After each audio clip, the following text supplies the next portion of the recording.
Përshëndetje dhe mirë se po takohemi edhe këtë të diel në emisionin Shkollë Gjakove. Këtë javë po vizitojmë shkollën Zekeria Rexha, më saktë po vizitojmë dy objekte të shkollës, ciklin e ulët dhe ciklin e lartë. Ju do të keni mundësinë që të shikoni shumë nga puna e mrekullueshme që bëhet në këtë institucion edukativ arsimor, e po ashtu edhe potencialin e madh që mbart kjo shkollë. Kuadrot e mrekullueshme që janë nxjerrë nga shkolla janë ndër shembuj më të mirë në qytet e më gjerë. Vazhdoni të qëndroni me ne, do të keni mundësinë që të shikoni shumë sa i përket shkollës.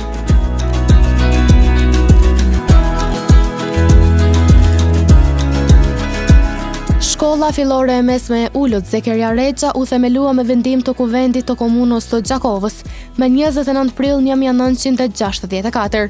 Kjo shkollë ka 2 objekte me 40 klasa mësimi, me gjithsej 74 paralele, 8 kabinete për mësim në bazë të fushave kurrikulare, 2 salla të trajnimeve. Shkolla numëron 1380 nxënës që mësimet i vijojnë në 2 turne. Në këtë shkollë mësim ligjërojnë rreth 98 mësimdhënës, të gjithë me përgatitjen e nevojshme profesionale, e një numër i konsiderueshëm i tyre edhe me përgatitje superiore. Janë 68 paralele nga klasa e parë deri në të 9-ën, 4 paralele të nivelit parashkollor dhe 2 paralele me nxënës me nevoja të veçanta.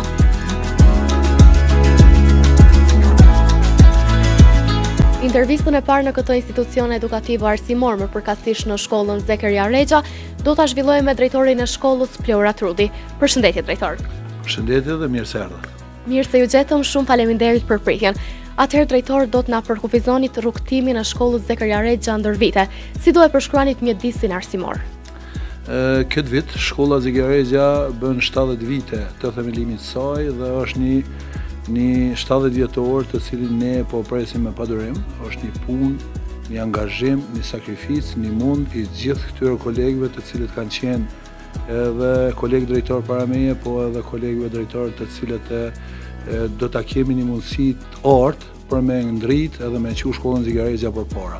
Nëse përshkruaj si institucion arsimor, të them drejtën, kanë kaluar një numër jashtëzakonisht i madh i kuadrave në shkollën Zekeria Rexha. Është një mundësi e mirë që në shkollën Zekeria Rexha hyjnë dhe dalin nxënës të cilët tani më janë ekspertë të fushave të ndryshme, janë kuadro të fushave të ndryshme, qoftë të shkencave, qoftë të politikës njëkohësisht, po ta them edhe të shkencave eksakte, po edhe të shkencave sociale.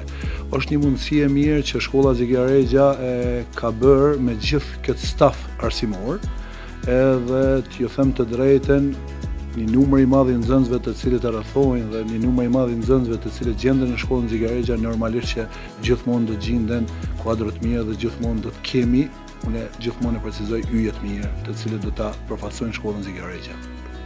Drejtor, si e mbështesni zhvillimin profesional të mësimdhënësve?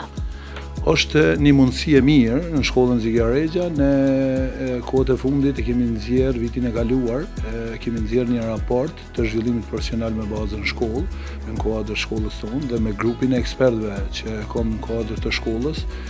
Kom pas fatin e mirë që në shkollë t'i kem 13 trajner të fushave të ndryshme, duke u nisë prej metodologjisë, vlerësimit, kurrikulës, po edhe pjesës së metodologjisë për gjithë përfshirje. Është një mundësi e mirë që ne në kuadër të trajnerëve të shkollës kemi arritë që të bëjmë trajnime me bazë në shkollë dhe njëkohësisht të shohim nevojat kryesore që i kanë mësimdhënësit tonë. Kuadër të atij raporti që ne e kemi nxjerrë dhe kemi arritë që mësimdhënësve tonë të krijojmë kushte për zhvillim profesional me bazë në shkollë. Ne vetëm kemi filluar që në muajin nëntor me trajnimet e para me bazë në shkollë në kuadër të shkollës Zekeria Rexha, i kemi kryer 2 trajnimet e para me 3 grupe të mësimdhënësve, gjithsej janë përfshirë 75 mësimdhënës në këto 3 grupe. Tash vetëm kemi filluar me trajnimin e tretë, grupin e dytë e kemi përfunduar me trajnimin e tretë dhe po mendoj që këtë javë do të fillojmë më njëherë edhe me trajnimin e 4 me grupin e dytë dhe do të mundohemi që deri në përfundim të muajit maj i kemi të mundur arritjen e gjitha atyre trajnime me bazë në shkollë për këtë vitin shkollor të cilin ne kemi precizuar 2024-2025. Drejtor, në statutin tuaj si udhëheqës i shkollës, çfarë konsideroni ju si prioritet dhe cila do t'i veçonit si prioritete për këtë vit shkollor, pra më përkatësisht për vitin 2024-2025? Shumë mirë që e ceke për këtë vit shkollor, për vetëm në arsye se në kuadër të planit zhvillimor shkollës ne ato ndajmë në vite, ato prioritete ne karakterizojmë me vite. Unë vetëm t'ju them, kështu që prioriteti parë i këtij viti kalendarik i këtij viti mësimor 2024-2025 ka qenë zhvillimi profesional me bazë në shkollë, të cilin ne veç kemi filluar dhe po arrim jashtëzakonisht mirë. Ka qenë mundësi e mirë që ne në prioritetin e dytë është sigurimi i inventarit për klasa me banka dhe karika dhe dollap. Kemi arritur jashtëzakonisht mirë që nëpërmes donatorëve të ndryshëm thithim fonde dhe t'i pajisim klasat me inventar të ri, qoftë organizata të ndryshme jo qeveritare, por njëkohësisht edhe organizata qeveritare siç është Mashti dhe njëkohësisht një bashkëpunim jashtëzakonisht mirë që kam edhe me fakultetin me Universitetin Femi Agani këtu në komunën e Gjakovës, që normalisht na ka bërë të mundur dhurimin e një donacioni në banka dhe karike për shkollën tonë. Ta ceki prioritetin tjetër me radhë është fuqizimi i gjitha klubeve shkollore. Do t'i shihni tash në vazhdim, klube shkollore gjitha ato të nis prej klubit të Gjelbert, klubit shkencës, të nis prej klubit medias, pastaj kemi klubin për trashëgimi kulturore, klubi i matematikës dhe i fizikës, njëkohësisht ekipi për EPBRM brenda shkollës, ekipi për vlerësim të brendshëm shkollës, këshilli i nxënësve. Domethënë janë një numër jashtëzakonisht i madh i klubeve dhe i ekipeve të cilat ne veç kemi fuqizuar dhe po i mbajmë gjitha këto aktivitete brenda shkollës, po normalisht këto klube dhe këto ekipe, po edhe këto këshilla, po japin një mundësi të mirë shkollës tonë që gjithmonë shkolla të ketë mekanizma lëvizje dhe të shihet një punë e jashtëzakonshme e gjitha. Mbeta para përmend një ekip të cilin e kemi formuar tani vonë, është ekipi për këshillim të nxënësve, një ekip jashtëzakonisht i mirë. Besoj do të takoheni brenda ditës sotme edhe me këtë ekip dhe do ta vreni një punë të jashtëzakonshme që po bëjnë edhe mësimdhënësit së bashku me psikologën në këshillimin e nxënësve në aktivitete të ndryshme që ndodhin brenda shkollës. Njëkohësisht si prioritet tjetër është edhe ofrimi i shërbimeve psikologjike psikosociale nga psikologja e shkollës. Normalisht e kemi gjetë një mundësi të mirë së bashku me psikologën dhe me kolegët tanë, por njëkohësisht edhe me prindërit të shkollës, që ta bëjmë të mundur që me një kërkesë e cila na drejtohet neve, me të gjitha argumentet që një nxënës ka nevojë për trajtim psikosocial, ne së bashku me psikologën në kuadër të asaj kërkese ne realizojmë aktivitete me psikologën e shkollës. Është një numër i madh i nxënësve të cilët po marrin trajtime te psikologja, po normalisht përveç trajtimeve individuale, psikologja e shkollës e ka një detyrë të angazhuar në kuadër të planit vjetor që të bëjë edhe trajtime grupore, sidomos me klasa të ndryshme, të zhvilloj aktivitete nëpër ditët e veçanta dhe njëkohësisht edhe të trajtojmë disa tema të cilat neve na preokupojnë, siç është rrjetet sociale, siç është dhuna, siç është bullizmi, këto gjëra të tjera. Dhe si prioritet tjetër është krijimi i ekipeve shkollore për bashkëveprim në aktivitete të ndryshme. Këtu jemi ndalë pak a shumë më shumë me ekipet që ka njëherë i quaj edhe institucione brenda shkollës, që është kori i shkollës, por njëkohësisht edhe që është orkestra e shkollës, që për ne na japin një mundësi jashtëzakonisht mirë që të presim çfarë do mustafire që vjen në shkollën Zekeria ta vizitoj dhe të jemi të gatshëm gjithmonë me aktivitete që t'i presim ata dhe t'i mirëpresim. Pra këto 5 prioritete ne jemi të punu paralelisht me gjitha dhe po mundohemi që të gjitha t'i çojmë përpara dhe të mundohemi që vitin 2024-2025 ta mbyllim si një vit me plot suksese sikur edhe vitet tjera që kemi qenë më parë. Dhe drejtor për fund, çfarë ofron shkolla sa i përket anës së infrastrukturës? T'ju them drejtën, qëllimi jemi parësor që në vitin 2017 ka qenë infrastruktura në radhë parë, që ne ta kemi një infrastrukturë e cila i plotson gjitha kriteret dhe gjitha kushtet e mundshme që të quhet një shkollë. Kjo ka qenë prej derës së hyrjes atje ku ne futemi në borrin e shkollës, t'i japim një trajt që ne jemi ka futemi në një institucion arsimor ku nxënësit kanë me pas mundësi me u ndjet lirë, me u ndjet sigurt, por njëkohësisht edhe me pas mundësi të bashkëveprimit të aktiviteteve të ndryshme me bashkëmoshatarët e tyre. Njëkohësisht si pikë e dytë ka qenë krijimi i gjitha kabineteve brenda shkollës. Ne kemi bërë të mundur krijimin e kabinetit të shkencës, kabinetit të shoqëria dhe mjedisi, kabinetit e informatikës, kabinetit të teknologjisë, kabinetit të 3D printerëve, një kabinet muzikës fenomenal, të cilin e kemi marrë donacion në bashkëpunim me IOM-in në bazë të kërkesave tona dhe Komunën e Gjakovës. Njëkohësisht tani jemi në pritje të përfundimit të disa negociatave që i kemi për krijimin e kabinetit të gjuhës dhe komunikimit, po njëkohësisht edhe kabinetit të matematikës, që ta përforcojë mirë edhe këtë pjesë, po njëkohësisht mos leo pa i përmend edhe pjesën e kabinetit të artit dhe kabinetin e edukimit shëndetësor dhe fizik, dy kabinetet të pajisura zakonisht mirë, po këto po japin edhe një rol jashtëzakonisht madh, sidomos këtij kabineti me pjesën e lëshimit në punë të sallës edukatës fizike pranë shkollës tonë, e cila është bërë një punë e jashtëzakonshme dhe një punë jashtëzakonisht e mirë. Sa i përket infrastrukturës së objekteve, normalisht gjithmonë ka nevojë për mirëmbajtje, gjithmonë ka nevojë për riparime të ndryshme. Unë gjithmonë them që nyjet sanitare duhet të jenë të qasshme dhe normalisht të jenë jashtëzakonisht funksionale, që nxënësit mos kenë problematika sa i përket higjienës së nyjeve sanitare, o mos mbes pa përmendur edhe pjesën e dyrëve dhe drejtarëve, të cilat neve na nevojiten që shkolla, sidomos në objektin e ri, të ketë një pajisje me drejtare shumë më të mirë për të ruajtje eficiencës së energjisë, po njëkohësisht edhe ta kemi një ambient më të ngrohtë gjatë stinës së dimrit. Shumë faleminderit drejtor, ju urojmë shumë suksese. Faleminderit dhe mirëarshi gjithmonë shkollën Zeker Rexha. Shumë faleminderit. Shikues të dashur, ju vazhdoni të qëndroni me ne. Ishte kjo intervista e parë, por ka edhe shumë të tjera që presin që ju t'i shikoni. Vazhdoni të qëndroni me ne, do keni mundësinë që të shikoni shumë nga potenciali i madh që mbart kjo shkollë.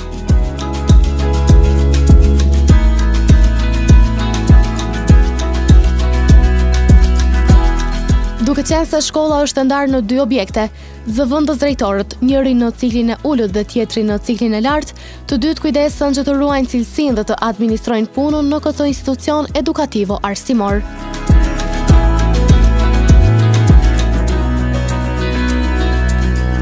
Po vazhdojmë intervistën me zëvendës drejtorin Erzen Vala, i cili do të na flas pak më shumë në lidhje me detyrat dhe përgjegjësitë e tij. Përshëndetje. Përshëndetje. Atëherë, duke bazuar në përshkrimin e detyrave si zëvendës drejtor, kujdesem rreth organizimit, menaxhimit dhe administrimit të gjitha veprimtarive që zhvillohen brenda institucionit edukativ arsimor, duke përfshirë mësimdhënësit, nxënësit, si dhe punonjësit e shkollës, normalisht edhe prindërit. Programi i punës si zëvendës drejtor përplas atij vjetor, domethënë ndahet edhe në disa, domethënë shtrihet në disa programe periodike, semestrale si dhe ato mujore. Bashkëpunojmë me Ministrinë e Arsimit, bashkëpunojmë me Drejtorinë e Arsimit, si dhe me sektorin e inspektimit. Bashkëpunimi në fill brenda shkollës, domethënë nuk ka mungu asnjëherë. Konsultime, sugjerime pedagogjike profesionale, domethënë janë të pashmangshme. Sigurimi i mirëqenies, normalisht dhe rrugja të gjithave, domethënë bashkëpunimi mes prindërve. Kujdesi për realizimin e plan programeve gjithë përfshirëse, toleruese, planifikim dhe hartim planeve. Domethënë gjitha këto na takojnë neve si menaxhmenti i shkollës. Zëvendës drejtor, kur jemi tek bashkëpunimi që keni edhe me institucione të ndryshme, a do të veçonit edhe bashkëpunimi sa i përket me pjesën tjetër të stafit, më përkatësisht me mësimdhënësit. Si qëndron ky bashkëpunim në shkollën tuaj? Po, duke përpjekjet janë që të krijohet një klimë e mirë atmosferë pune. Normalisht bashkëpunimi nuk ka munguar asnjëherë, si ajo të puna profesionale, sikur ajo tek aktivitetet, si të ndihma ndaj nxënësve atyre që kanë ngjeshje, sikur edhe atyre që kanë talente. Kështu që duke falendëruar të gjithë mësimdhënësve, të gjithë brenda shkollës, është arritur që të ketë një rezultat të mirë si ata të cilët kanë ngjeshje, që t'i ngrisim suksesin më të lakmueshëm, normalisht edhe me ata të cilët janë të veçuar me talente të ndryshme, që të orientohen te qëllimet e tyre dhe dëshirat e tyre. Shumë faleminderit zëvendës, shumë suksesa.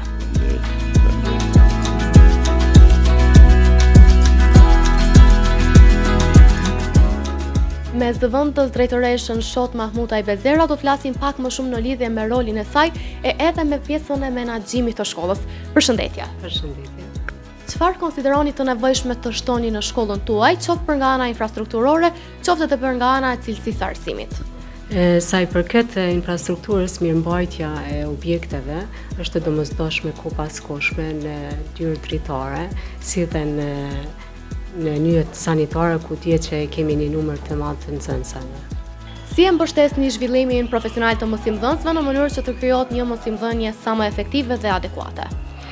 Duke diskutuar çështjen e zhvillimit profesional të mosimdhënësve në kryerjen e seminareve të ndryshme, si dhe licencimin e tyre, si dhe rilicencimin e mosimdhënësve gjatë këtij viti mësimor. Shumë faleminderit, shumë suksese.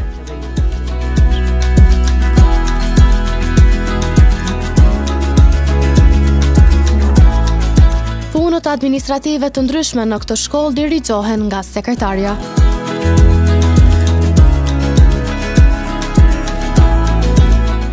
Me Flutra Roka, sekretare këtu në shkollën Zekeria Rexha, do të flasim pak më shumë në lidhje me detyrat administrative. Përshëndetje. Përshëndetje. Cilat janë punët administrative që i bëni gjatë përditshmërisë tuaj? Puna e sekretarit është që merret me punët administrative të mësimdhënësve, nxënësve, dhe është përgjegjës për ruajtjen dhe sistemimin e gjitha dokumentave. Merret me dosjet personale të mësimdhënësve, librin e protokollit, bulin ka përgjegjësi, çdo dokument që del nga shkollës duhet të protokollohet, librat AMS të nxënësve mbahen me përgjegjësi, libri të punësuarve, mirëna me lëshoj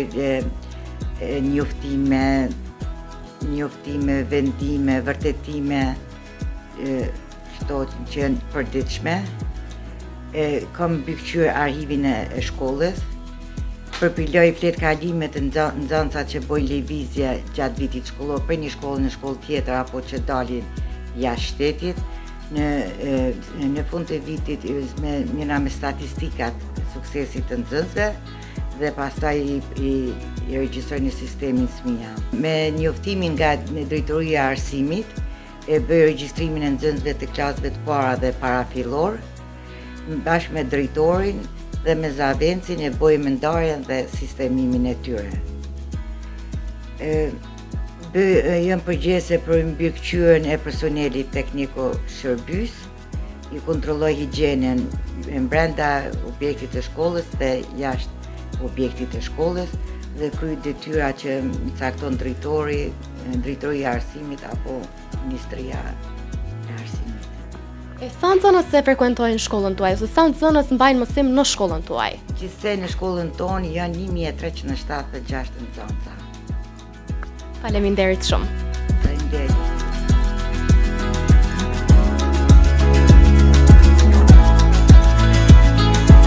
Po ashtu, kjo shkollë ka edhe koordinatorin, i cili kujdeset që do sigurojë cilësinë e arsimit dhe mbarvajtjen, si dhe lidhjet në aspektin profesional të mosimdhënësve.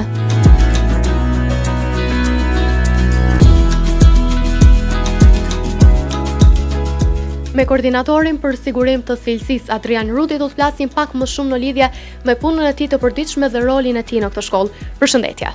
Përshëndetje Arsa, shfrytëzoj rastin që përgëzoj për punën dhe për emisionin tuaj, si juve si gazetarë, po ashtu dhe kamermanet dhe gjithë stafin tuaj të mendjes suaj, pra që është shumë e suksesshme. Shumë faleminderit edhe nga ju. Atëherë, cila është puna juaj këtu në shkollë, ose cili është më saktë roli i koordinatorit për sigurimin e cilësisë? Koordinatori për sigurimin të cilësisë fokusohet në të gjitha aktivitetet që kanë të bëjnë për ngritjen e cilësisë në shkollë. Domethënë, të gjitha aktivitetet kalojnë nëpërmjet të koordinatorit të cilësisë. Duke filluar nga takimet e rregullta me kryetarët e aktivave, ku bëhet vlerësimi ose kontrollimi, hartimi i planeve vjetore, dëmujore, javore, pastaj planeve ditore, planit të aktiviteteve ekstrakurrikulare, planit të vlerësimit dhe të gjitha planifikimeve tjera. Pastaj koordinatori i cilësisë formon ekipin e vetë vlerësimit të shkollës. Ky ekip përzgjidhet nga Këshilli Drejtues i shkollës, e merr miratimin pra në Këshillin Drejtues të shkollës, përzgjidhet nga Këshilli i Arsimtarëve dhe pas takimit të parë, pra harton planifikimin e punës për atë vit, edhe përcaktohet për fushat e cilësisë të cilat do të bëjë vlerësimin. Kemi 5 fushat të cilësisë, në vitin e parë vlerësimi bëhet në 5 fusha, pastaj në vitet vijuse në 2 fusha të cilësisë. Fusha e performanca në zonës është fushë standarde e cila po vlerësohet çdo vit. Pastaj rezultatet nga ky vlerësim përgatiten si raport, prezantohen para Këshillit të Arsimtarëve dhe para Këshillit Drejtues. Rezultatet e dala pastaj bëhen pjesë e planit zhvillimor të shkollës dhe në këtë formë kontribuojnë për ngritjes së cilësisë në arsim. Kemi dëgjuar edhe për zhvillimin profesional të mësimdhënësve me bazë në shkollë që ju e zhvilloni në institucionin tuaj, ose më saktë çfarë do të kishit ju për të na treguar sa i përket kësaj pjese? Po, ne si shkolla kemi formuar ekipin për zhvillim profesional, pjesë të cilit është edhe koordinatori i cilësisë. Kemi hartuar pyetësorë të cilët kemi shpërndar tek mësimdhënësit. Aty kemi parashtruar pyetjet për trajnimet të cilat i kanë kryer dhe të trajnimet të cilat dëshirojnë t'i kryejnë në të ardhmen për ngritje profesionale. Edhe pasi kemi shqyrtuar këta pyetësorë, kemi evidentuar disa trajnime të cilat janë të nevojshme të zhvillohen në shkollën tonë. Pra trajnimet të cilat do të zhvillohen në bazën e shkollës duke shfrytzuar kapacitetet shkollore, sepse në shkollën tonë kemi shumë trajnerë të cilët mund t'i mbajnë ato trajnime. Kemi bashkëpunuar me organizatën Korset, e cila ka marrë miratimin nga Ministria e Arsimit dhe nga Drejtoria e Arsimit dhe kemi filluar me trajnimet në bazë në shkollë, pra ku i kemi angazhuar mësimdhënësit trajner të shkollës. I kemi formuar 3 ekipe, 3 grupe të mësimdhënësve, ku do t'i zhvillojnë trajnimin në 8 module. Tash 8 arsimtarë të shkollës do t'i mbajnë 8 module për të 3 grupet të mësimdhënësve. E kemi përfunduar 3 grupet e para me 2 module dhe tash jemi duke vazhduar me module tjera. Pas përfundimit të trajnimit, mësimdhënësit do të certifikohen, ato certifikate ju nevojiten dhe ju shërbejnë për rilicencimin e tyre. Shumë faleminderit, shumë suksese.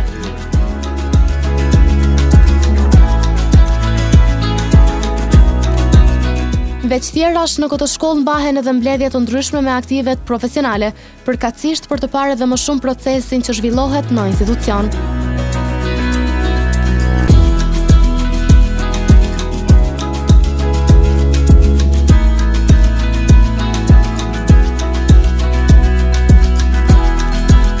Gjendemi tash në shkollën ku vijon mësimet edhe cikli i ulët i shkollës Zekeria Rexha, e unë tash do të vazhdoj për në klasën e parafillorëve, të cilët me siguri me shumë gëzim po na presin neve. E jani.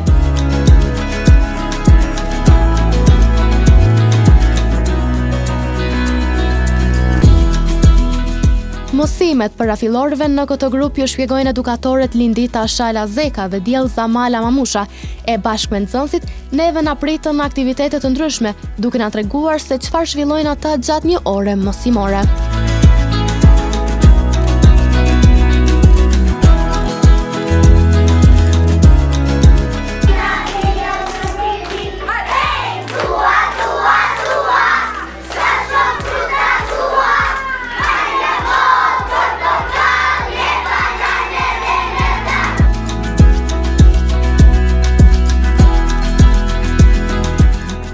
Parafillorët në këtë institucion janë të ndarë në 2 grupe dhe në grupin tjetër të veçlit i mësojnë edukatorët Gjevahire Rahmani dhe Arbesa Ponosheci Rudi.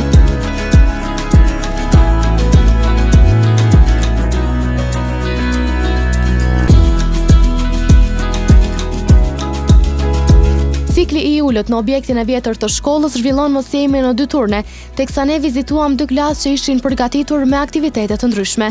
Vizituam klasën e dytë me mësimdhënësen Njomza Babuni, ku nxënësit të ulur në grupe, të gatshëm patën edhe një eksperiment të këndshëm.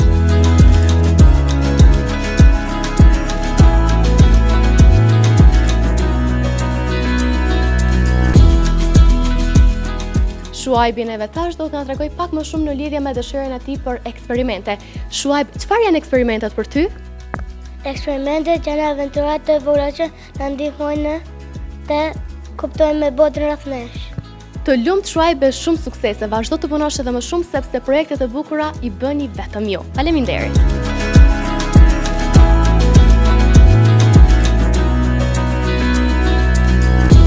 U ndalëm edhe te klasa e mësueses Aida Binishi që po mësonin për veshjet popullore dhe rëndësinë e tyre në trashëgimi.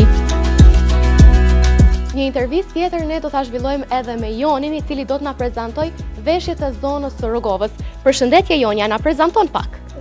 Kjo veshje tradicionale popullore karakterizohet nga ngjyra tipike, ku në veshjen e burrit mbizotëron ngjyrën e bardhë dhe e zezë, ndërsa të femrat është e kombinuar edhe me ngjyrën e kuqe. Shumë faleminderit Joni, të lumtë shumë suksese. Faleminderit.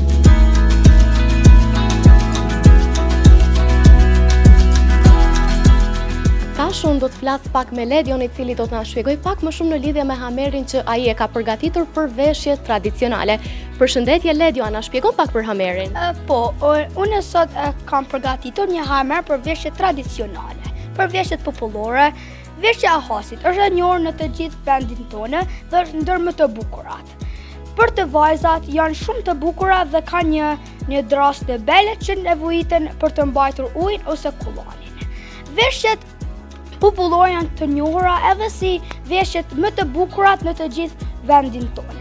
Ato ndahen në 5 grupe: veshjet e Rogovës, Upingat, veshja e hasit, shamia, veshjet popullore, plisi, veshjet e rrafshit Dugagjinit dhe veshjet e drejt. Veç këtij aktiviteti, nxënësit bashkë me mësimdhënësen kishin përgatitur edhe një pikë vallëzimi teje të veçantë.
Pas mësimit klasor në ciklin e ulët, ne vazhduam drejt ciklit të lartë, paralelet nga klasa e 6 deri në të 9, ku pam se si zhvillohet një orë gjuhës angleze me mësimdhënësen Lulzime Gjara. Me Shërifën tash do të flasim pak më shumë në lidhje me lëndët e saj të preferuara edhe me hobit që ajo ka. Përshëndetje Shërife. Përshëndetje. Shërifa, na tregon cilat janë lëndët e tua të preferuara këtu në shkollë? Është teknologjia edhe kam qef çdo gjuhë që mësojna, gjuhën shqipe, gjuhën anglishtën edhe gjermanishtën. E Shërifa, a ke ti ndonjë hobi ose diçka që ty të pëlqen ta bësh në kohën tënde të lirë? Po hobi im është kam qef me mësu sa më shumë gjuhë edhe kam qef më mirë me teknologji, me pajisje, për shembull të ndrejshishka ose gjëra tjera. Shumë faleminderit Shërife.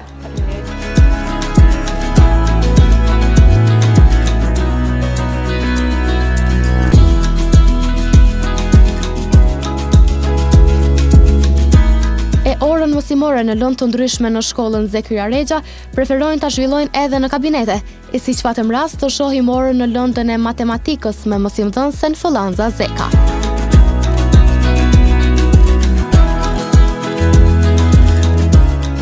E Buna neve tash do të na tregoj pak më shumë në lidhje edhe me një orë mësimore që e zhvillojnë në kabinetin e matematikës, një orë pak më ndryshe. Përshëndetje Buna. Përshëndetje. Buna, a na tregon pak më shumë në lidhje me veçantitë e mësimit në kabinetin e matematikës, duke qenë se ju e inkuadroni edhe teknologjinë në një orë mësimore. Orët e matematikës i bëjmë në kabinetin e matematikës, atë i përdorim veglat për të konstruktuar dhe përdorim lojna online. E Buna, a është diçka që të pëlqen ty pak më shumë sa i përket aspektit të teknologjisë? Sa ju pëlqen juve që një orë mësimore ta zhvilloni edhe me teknologji, e po ashtu ju më treguat pak më herë që mësoni edhe nëpërmjet lojrave të ndryshme online. Sa e pëlqen ju këtë pjesë? Neve na pëlqen shumë sepse mësojmë, na ndihmon që të mësojmë edhe më tepër dhe kënaqemi duke luajtur. Shumë faleminderit puna.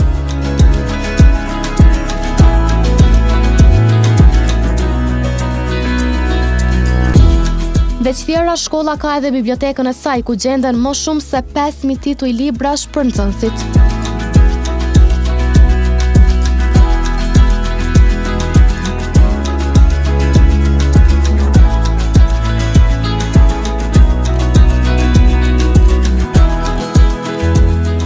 Me bibliotekisten Marigona Doli do flasim pak më shumë në lidhje me veçantitë e bibliotekës dhe me dëshirën e nxënësve për ta frekuentuar këtë mjedis. Përshëndetje. Përshëndetje Arsa. Përshëndetje dhe për ju faleminderit për pritjen. Sa ka interesim kanë nxënësit për të lexuar libra dhe sa kanë dëshirë ata që ta pastrojnë bibliotekën me tituj të ri? Ka mjaft interesim për të lexuar libra, veçanërisht lidhet me aktivitetet që nxisin leximin, leximin e udhëhequr dhe diskutimet në grupe.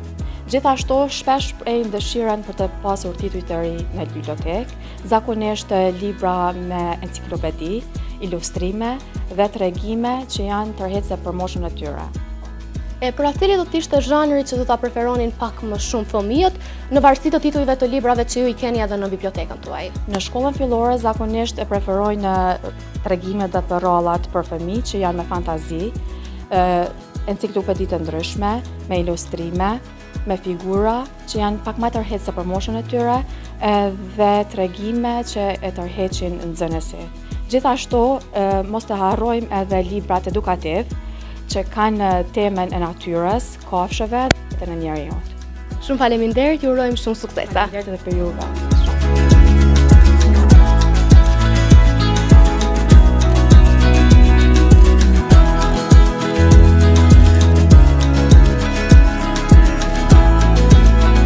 Të gatshme për t'ju ofruar ndihmën e tyre nxënësve me nevoja të veçanta, janë gjithmonë edhe mësimdhënësit mbështetëse të këtij institucioni, që punën e tyre dhe aktivitetet e ndryshme i zhvillojnë në baza ditore.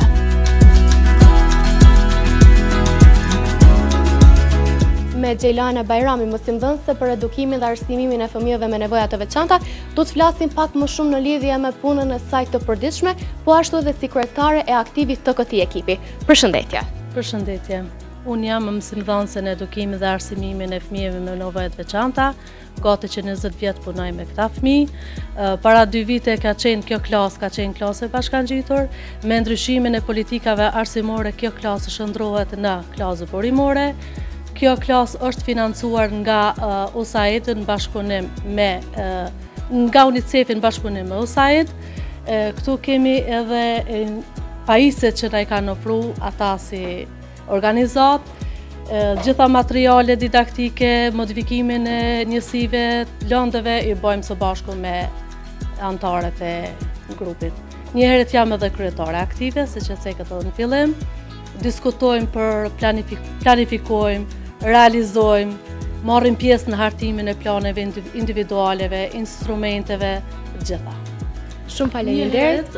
Harrova të ceki, jam edhe antare e ekipit profesional pedagogjik në kuadër të komunës. Shumë faleminderit, ju urojmë shumë suksese dhe vazhdoni me punën e mrekullueshme. Për juve gjithë. Me Saranda Cena, mësuese mbështetëse për fëmijët me nevoja të veçanta, do të flasim pak më shumë në lidhje me rolin dhe detyrat e saj si mësimdhënëse. Përshëndetje. Përshëndetje edhe për ju. Unë si mësuese mbështetëse, kemi për detyrë që të mbështesim të gjithë nxënësit me nevoja të veçanta, po ashtu të njëjtën kohë të mbështesim edhe ata nxënës që kanë vërtetësinë me si nxënje. Ne në këtë cikël të ulët kemi prej klasës parafillore deri në klasën e 5 kemi disa 20 nxënës, të cilët i mbështesim unë dhe kolegja ime. Ne bëjmë edhe hartimin e planeve individuale së bashku me mësuesit e klaseve, organizojmë këshille konsultime të ndryshme me mësimdhënës, me kolegë, me menaxhmentin e shkollës. Kemi një staf të mrekullueshëm, mund të themi. Bashkëpunimi me prind është po ashtu, hartimin e planit individual kur e bëjmë kemi të prezant edhe menaxhmentin e shkollës, kemi mësuesin e klasës, po ashtu edhe prindin. Shumë faleminderit, shumë sukses. Faleminderit edhe për juve.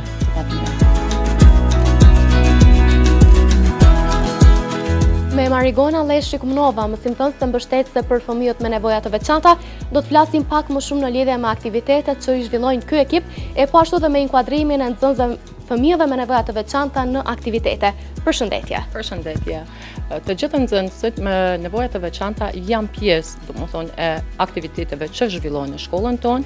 Dy nxënës janë pjesëmarrës në Këshillin e Nxënësve, po ashtu kemi nxënës dhe të korë që marrin pjesë në vallë e të tjera.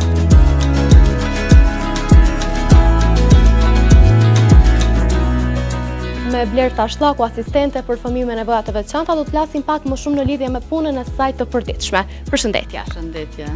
Unë si asistente fëmijëve me nevoja të veçanta i asistoj gjithsej 7 fëmijë, si në detyra ashtu dhe në aktivitete brenda dhe jashtë shkollës, në mënyrë që nxënësit të ndjehen të barabartë me nxënësit tjerë. Bashkëpunimi me mësuesët dhe prindërit është e rëndësishme për arritjen e qëllimit aty ku nxënësit kanë nevojë. Faleminderit shumë. Faleminderit.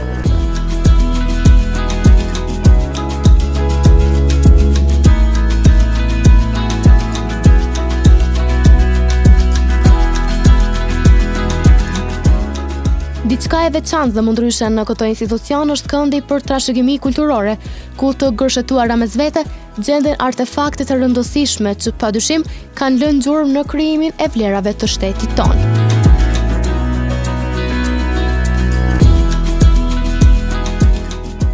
Me koordinatorin e klubit për trashëgimi kulturore ose historike Rudolf Cakaj, do të flasim pak më shumë në lidhje me punën e vazhdueshme e po ashtu edhe me punimet e ndryshme që nxënësit i kanë sjellë. Përshëndetje, profesor. Faleminderit, përshëndetje edhe juve. Na me parë para disa viteve kemi bërë këndin historisë, ku i kemi prezantuar eksponantet të trashëgimit kulturore me ish arsimtarën e edukatës historike Mërveti Mllademi dhe nga fusha shoqëria dhe mjedisi. Unë si vjetë kemi zyrtarizuar klubin e trashëgimisë kulturore me koordinatorët unë Rudolf Cakaj dhe arsimtarja kolega ime Vjolca Gujoni. Në mesin e këtyre është edhe kryetari i grupit të trashëgimisë kulturore Zonci Denis Kurtaj. Ja kisha dhënë fjalën atij.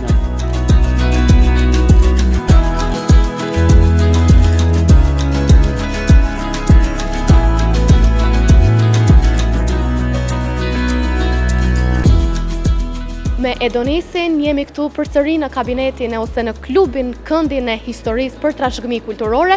Edonisi neve do të na tregoj pak më shumë në lidhje me qëllimet edhe aktivitetet e këtij këndi. Përshëndetje Edonis. Edonis, sa na tregon pak më shumë në lidhje me qëllimet e këtij këndi, po ashtu edhe me aktivitetet e ndryshme që ju i zhvilloni, duke qenë se ju jeni kryetar i këndit ose i klubit. Qëllimet për formimin e klubit e trashëgimisë kulturore është vetë promovimi i trashëgimisë kulturore. Kjo është një traditë që është thellë në gjakun shqiptar edhe ka rëndësi të madhe vetë për ne si popull. Ne për këtë mision e kemi përmbushur duke bërë aktivitete të shumta, shembull vizita në Muzeun Etnografik të Gjakovës, ku në atë vizitë pam arkitekturën unike të muzeut, pam vetë figura të shumta, veshjet, edhe mbajt një tryezë e hapur kulturore ku diskutuam rëndësinë që ka trashëgimia kulturore për popullin shqiptar. Tjetër bëm trajtime dhe formimin e vetë këtij këndi, këtu shfaqjen e eksponatave të shumta të vjetra të lidhura me trashëgiminë kulturore, tjetër edhe mbajtjes së kuizit në vitin 2025 në maj, që ai quiz do na sfidoj neve që ta shohim si jemi të ditur vetë në trashëgiminë kulturore. Mendoj që ky synimi që kena është tepër mirë sepse vetëm duke vazhduar shkon duke u zhdukur trashëgimia kulturore në brezat të rinj si ne dhe ky klub ka për detyrë ndërgjegjësimin edhe vetë për të kuptuar çfarë vlere të madhe ka trashëgimia kulturore për ne. Edonis, unë ty të falenderoj shumë edhe për intervistën edhe është shumë kënaqësi të dëgjojmë që nxënësit edhe gjeneratat e reja çdo herë më shumë po e kultivojnë dashurinë për trashëgiminë kulturore dhe historike. Shumë faleminderit Edonis.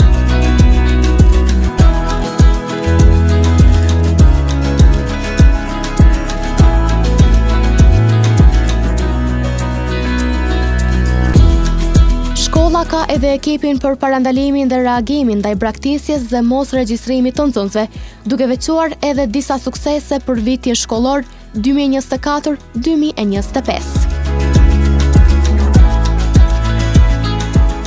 Mezana Shunjaku Saracini, antare në ekipin për parandalimin ndaj braktisjes dhe reagimit për mos regjistrimin e nxënësve, do të flasim pak më shumë në lidhje me rolin e këtij ekipi. Përshëndetje. Përshëndetje. Cili është roli i ekipit të EPBRM-s? Shkolla është vendi i arsimit, edukimit dhe qytetarisë së përgjithshme. Në këtë kohë arsimi fillor dhe ai mesëm i ulët është i obligueshëm për të gjithë fëmijët e shtetit tonë dhe mbështetet me materiale shkollore nga shteti ynë. Duke u bazuar në këtë situatë, shkolla ndër vite funksionon me ekipin e EPMRB-s, ku në përbërje është prej 7 anëtarësh. Roli i këtij ekipi është që të fuqizojë të gjithë aktorët mbështetës për të ndikuar që fëmijët t'i kthehen shkollës. Kur në rastet kur nuk regjistrohen me kohë në shkollë, në rastet kur nuk e vijojnë mësimin me rregull apo edhe janë rrezikojnë braktisjen e mësimeve. Për këtë arsye, ne si ekip i EPMRB-s kemi mbajtur takime të shumta me mësimdhënësit e shkollës dhe kemi ngritur aktivitete të ndryshme për të ndikuar fuqishëm që këta fëmijë t'i kthehen bankave shkollore dhe klimës shkollore. Cili do të ishte një ndër sukseset që do ta veçoni sa i përket këtij viti për ekipin tuaj? Po, sukseset sigurisht që nuk na kanë munguar, kanë qenë pjesë e punës sonë. Unë do t'i ndaja në 2 aspekte. Suksesi i parë ka qenë kur fëmijët janë kthyer bankave shkollore dhe kanë vazhduar vijimin e rregullt në shkollë, ndërkaq suksesi i dytë është kurorëzimi i punës sonë me vlerësime nga DKA dhe me shpërbime nga Ministria e Arsimit, Shkencës, Teknologjisë dhe Inovacionit. Shumë faleminderit për intervistën, shumë suksese. Faleminderit juve.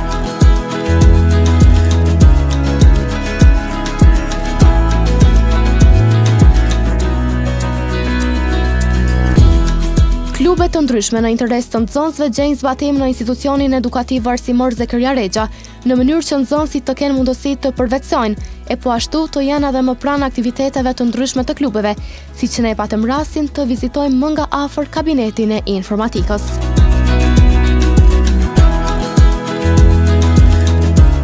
Një tjetër intervistë këtu në këndin ose në klasën e informatikës do ta zhvillojmë edhe me Eldinin. Përshëndetje Eldin. Përshëndetje.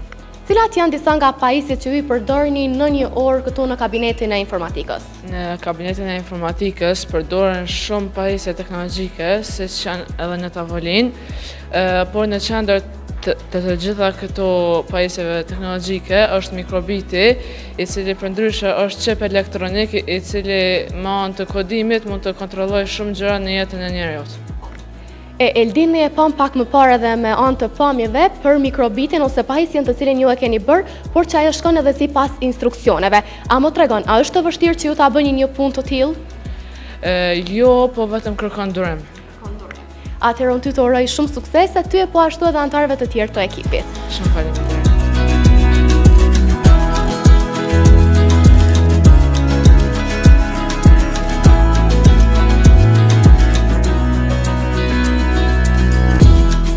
Veç kabinetit të informatikës, shkolla ka edhe kabinetin e teknologjisë, ku nxënësit përveç me pajisje digjitale, teknologjinë mësojnë edhe në mënyrën punëdore, nëpërmjet punimeve të ndryshme.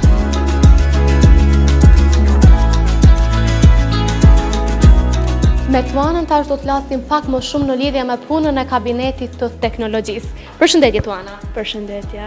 Tuana, a na tregon pak si zhvillon ju një orë mësimore duke inkuadruar edhe teknologjinë sa i përket pajisjeve që i keni në kabinet, e po ashtu edhe teknologjinë punëdore? Po, për një orë mësimore, nxënësit zhvillojnë orën me mjete të avancuara siç janë laptopat edhe Chromebookat. Përmes teknologjisë që zhvillohet këtu, nxënësit mësojnë shumë në këtë orë. Për sa i përket teknologjisë punëdore, këtu mlidhen të gjitha objektet që janë punuar nga dora nga nxënësit, që zhvillohen me materiale si dru, stiropor, letër, përmes elementeve ngjitse ato bashkangjitet dhe veglave të punës. E sa gjeni ju atraktive edhe këtë teknologjinë punëdore për shkak që është një pjesë e teknologjisë që nuk është edhe shumë e dëgjuar edhe shumë e përdorur në shkolla tjera, me sa ne kemi parë, çfarë do të veçoje ti nga kjo pjesë e teknologjisë? Nga kjo pjesë e teknologjisë e bën shumë atraktive sepse nxënësit mund të punojnë me teknologjinë e avancuar që e mundson ky kabinet dhe nxënësit inkurajohen më shumë që të mësojnë në këtë orë. Shumë faleminderit Tuana, shumë suksese.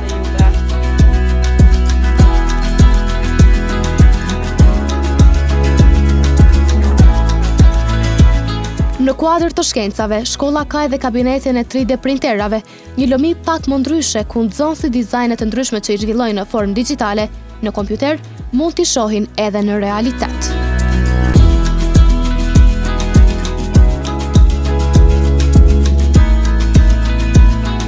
Një intervistë tjetër, po e zhvillojmë edhe këtu në kabinetin e 3D printerave, e Tuanën që e kam pranë me do të na tregoj pak më shumë në lidhje me mënyrën se si funksionojnë 3D printerat. Përshëndetje Tuana. Përshëndetje. Tuana, si funksionojnë 3D printerat? Së pari fillojmë me dizajnimin e një objekti tridimensional në kompjuter dhe pastaj ajo përcjellet në 3D printer edhe për një kohë të caktuar arritet produkti final. Edhe domethënë është tridimensional, paraforsisht si një punim që e kemi zhvilluar gjatë një kohe të shkurtër. Tuana, mundesh me na tregu tash pak ti mua ishe vetë se duke më treguar pak më herët në lidhje me panajirin e shitjeve, me produktet e ndryshme që i gjeni ose që i formuloni nga 3D printerat, çfarë bëni ose si shkon pak më shumë procedura? Pra pasi të mbledhim disa punime të ndryshme tridimensionale, atëherë na bëjmë një panajër të shitjeve, edhe me shitjet që bëhen edhe parat që i fitojmë, na i sigurojmë filamentet për të punuar më shumë punime 3D printer. Ato na ndihmojnë shumë edhe na japin motiv që të vazhdojmë sa më shumë edhe të bëjmë kësi punime sa më të shpeshta. Shumë faleminderit Tuana, shumë suksese. Faleminderit. Kabineti i shkencave të natyrës gjen zbatim në këtë shkollë, ku nxënësit orët mësimore teorike në klasa mund t'i zhvillojnë edhe në praktik në kabinet në varësi të lëndëve të ndryshme. Veç kësaj, shkolla ka edhe klubin e gjelbërt.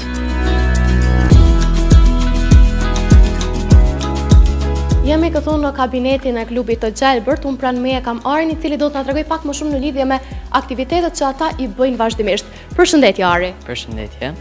Klubi Gjelbërt është pjesë e shkollës tonë që disa vite. Ky klub ka për qëllim vetëdijsimin dhe ndërgjegjësimin e nxënësve në lidhje me mbrojtjen dhe ruajtjen e ambientit si dhe riciklimin. Për sa i përket riciklimit, kemi bërë punime të ndryshme me mjetet ricikluese, ku po me ato punime kemi marrë pjesë edhe në garën organizuar nga organizata jo qeveritare Green Generation për një Gjakov më të pastër, ku kemi marrë një mirënjohje me titullin si shkolla me punimin me më së shumti mjete ricikluese. Punimet nuk janë gjithë ajo që si klub kemi bërë edhe aktivitetet të ndryshme si fletushkat, panajire të ndryshme, ekspozita si dhe debatet me nxënësit. Përveç kësaj, me datën 18 mars do të mbahet në shkollën tonë edhe ekspozita me punime të ndryshme dhe me vizatime në lidhje me mbrojtjen e ambientit, me moton të bëhemi edhe ne mik të tokës. E Ari, sa e pëlqeni ju punën e klubit të gjelbërt, ose sa me dëshirë vini ju në klubin e gjelbërt për të zhvilluar aktivitetet të ndryshme? Përsa i përket kënaqësisë që na sjell klubi Gjelbërt është një kënaqësi shumë e madhe për shkak se jo vetëm që punojmë për shkollën, por punojmë edhe për të tjerë që mu vetëdijsu dhe më mësu diçka të re për që më kujdes më shumë për botën. Shumë faleminderit Ari, e vazhdoni me punën e mrekullueshme. Faleminderit shumë.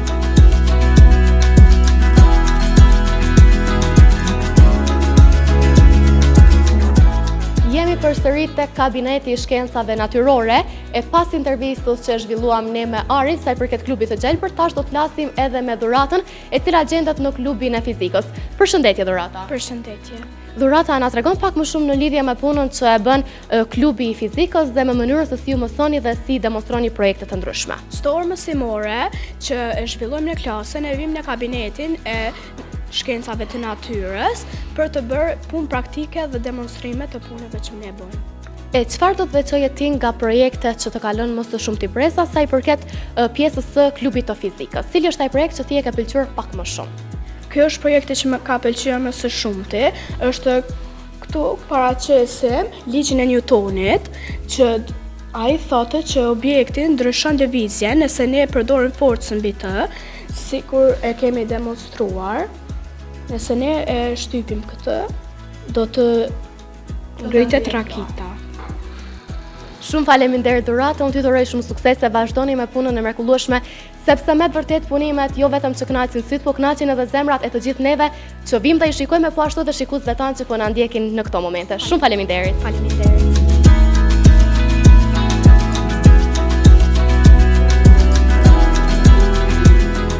Shkolla ka edhe korin e nxënësve, të cilët në marrëveshje me mosimdhënësin e muzikës, mësojnë dhe bëhen bashkë një zëri për të kënduar këngë.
Ekipi për këshillim gjen zbatim në këtë institucion edukativ arsimor, ku nxënësit bashkë me psikologën dhe mësimdhënës të tjera marrin këshilla rreth situatave të ndryshme në shkollë.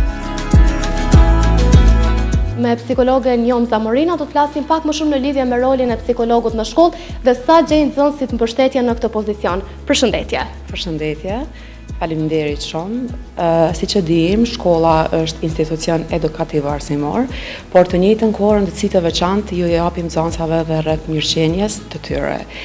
Problematikat në shkollë janë të ndryshme dhe ne mundohemi që sa më shumë të ndihmojmë nxënësve që ata të ndihen në shkollë sa më të sigurt dhe ta kenë një ambient sa më mbështetës për mirëqenien e tyre. Shumë faleminderit, ju urojmë shumë suksese. Faleminderit juve. Me mësimdhënësen Teuta Glogxhani do të flasim pak më shumë në lidhje me rolin e komisionit këshillues, kur u formua dhe me qëllimin e tij. Përshëndetje. Përshëndetje. Komisioni këshillues për nxënës është formuar mbi bazë të rregullores të institucioneve edukative arsimore, bazuar në komunën e Gjakovës, duke i referuar neneve, neni 36 dhe 37 që është obligimet dhe ndalesat për nxënës. Në këtë rast ne kemi formuar një ekip në të cilin nxënësit këshillohen dhe përkrahen nga ky ekip. Ekipi është i përbërë nga psikologja e shkollës, një mësimdhënëse e nivelit të parë dhe një mësimdhënëse e nivelit të dytë. Mirë po duhet theksuar se përkrahen e kemi edhe nga stafi udhëheqës, këshilli i prindërve, këshilli i shkollës dhe gjithë mësimdhënësit. Përqendrimet tona janë në të kuptuarit e problemit, të konfliktit, me anë të teknikave të komunikimit, të cilit na krijojnë kushte të gjejmë shkakun e konfliktit ndërmjet bashkëpunëtorëve. Shumë faleminderit, shumë suksese, faleminderit për punën e mrekullueshme që e bëni çdo ditë.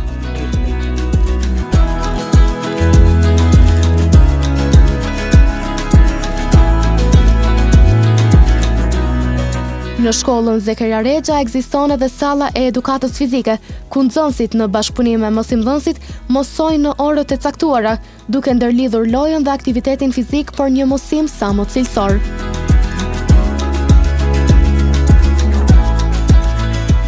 Bashkë me mësimdhënësin Krenar Raci do të flasim pak më shumë në lidhje me klubet sportive, po ashtu dhe me interesimin e nxënësve për klube. Përshëndetje. Përshëndetje, mirë se keni ardhur.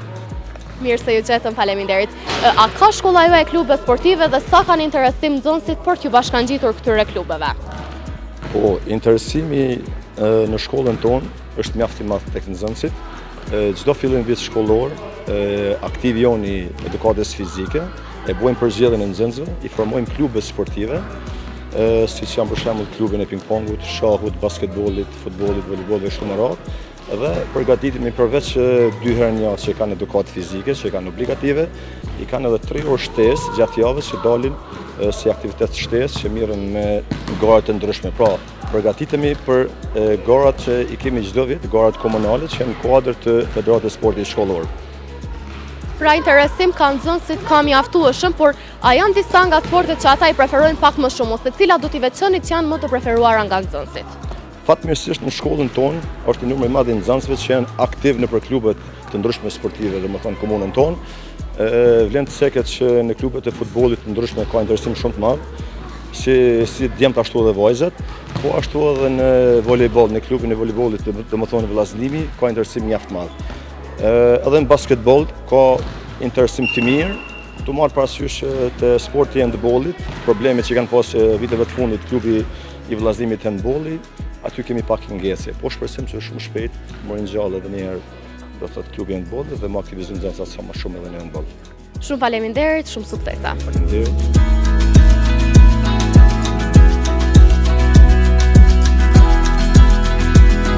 Shkolla është vendi ku ëndrat marrin frymë dhe jetësohen, është qerrja e diturisë dhe rruga që ndriçon të ardhmen për secilin prej nesh. Vizioni i këtij institucioni arsimor mbetet arsimimi i mirëfillt për të edukuar dhe përgatitur nxënësit për sfidat drejt së ardhmes. Çdo klasë, karrige e bank përbën historinë në vete, sepse arsimimi është çelësi për të hapur derën drejt suksesit dhe vetëm me mësim dhe edukat ne arrim të mposhtim edhe barierat më të forta para nesh. Dhe ja ku i erdhi fundi edhe emisionit për ditën e sotme. Vizituam sot shkollën fillore të mesme të Ulët Zekeria Rexha në të dyja objektet e saj. Faleminderit që qëndruat deri tash bashkë me ne, ju patët mundësinë që të shikoni shumë nga shkolla, të zbuloni për potencialin e madh që mbart kjo shkollë. Ju vazhdoni të qëndroni me ne të dielën tjetër në ora 17:30, ju presi me emisionin e radhës. Gjithë të mirat.